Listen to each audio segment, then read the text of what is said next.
François, la parole est maintenant à Béatrice Brugère du groupe de la CGT-FO. Béatrice, tu as la parole.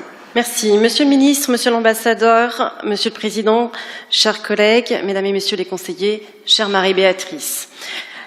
Notre groupe votera cette résolution avec enthousiasme. Dès 2018, le CESE avait adopté une résolution à l'occasion du 17e sommet de la francophonie à Erevan en Arménie.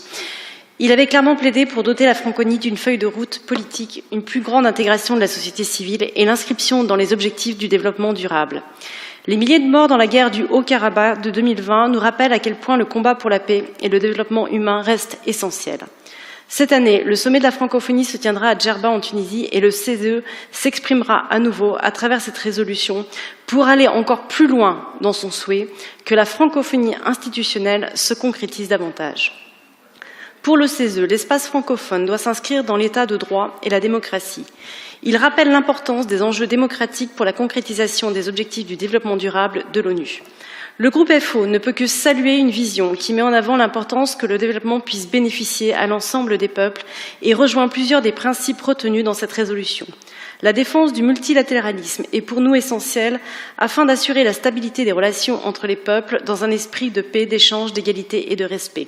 Les intérêts des plus forts ne doivent pas être les seuls à primer et les pays francophones pauvres ne doivent pas être réduits en réservoirs de matières premières ou en lieu d'installation privilégiée pour tirer les conditions sociales vers le bas et passer outre tout respect les exigences environnementales. La solidarité doit être au cœur de la francophonie. Il est urgent que l'aide au développement soit renforcée pour tenir compte du contexte actuel de crise sanitaire.